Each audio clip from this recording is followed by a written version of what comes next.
the things that comes to mind is that they both learnt recorder when they were young, and I know for many years I did not want to hear Greensleeves ever again because it went on for about 5 years. It's smiles everywhere, like 24 hours of sunshine at Oaklands Park Primary. We've been friends since we were primary school kids. I'm still friendly with 5 other girls from those years, and we meet up for lunch quite frequently. So we've been friends for more than 53 years.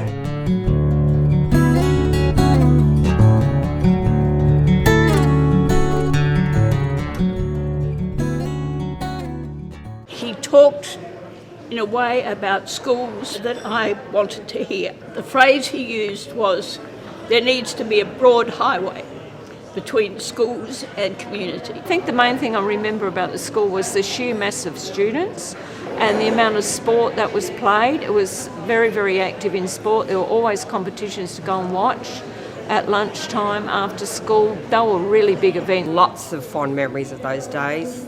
The assemblies, huge assemblies on the quadrant, numbered in 1,000, over 1,000, well over 1,000. We had compulsory milk, hot milk in the summer, which was left out in the crates, and it was cold milk in the winter. And you had to have your quarter of a pint. We all had to salute the flag and honour our Queen and all those things we did in those days. Walk to school, be over a mile, and if it was wet, you got wet.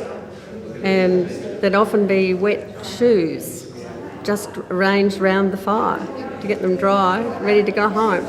But it was a lovely school. The teachers were very friendly. She loved school. I remember a lot of her teachers, their names.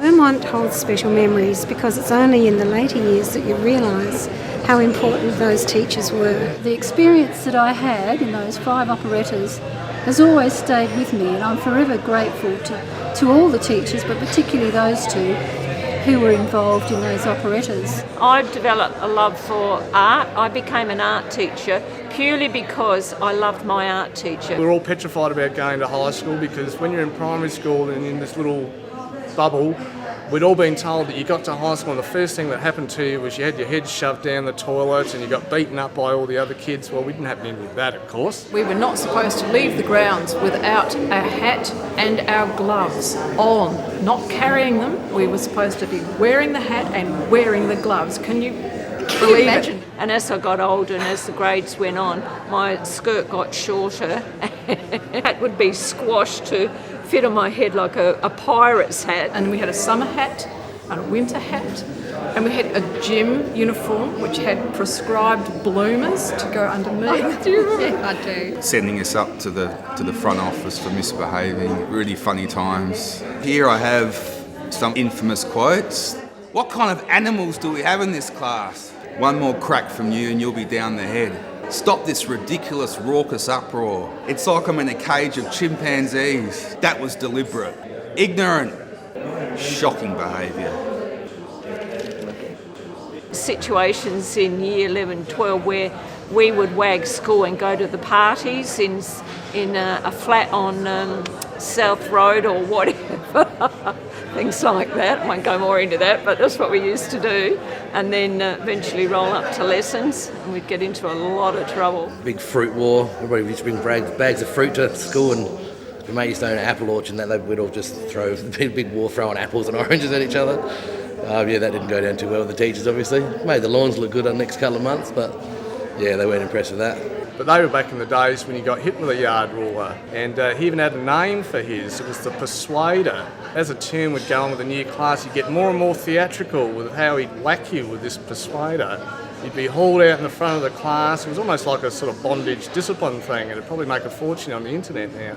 And he'd bend the poor child over, whack, whack, whack. It's just sad that the schools have gone and there doesn't seem to be much for young people now. Like there was back then, there doesn't seem to be many schools left. And I'm really glad that I was one of the students from Marion High School because it was a great breeding ground for education in that way, and lots of great people have come out of there. I don't know if educationally I benefited a lot from Glengarry, but I certainly benefited from a lot of lifelong friends. Sorry to see it go, but there we are. the children grow up and the population alters to a degree, doesn't it? But it was very, very welcome and so close to home. A love story, 40 years in the making. Going to Vermont was a great experience. It's just a highlight of my life. The girls, the friendship. I just mainly remember they were fun years, and I wish I could turn back the clock and go back there. It was great.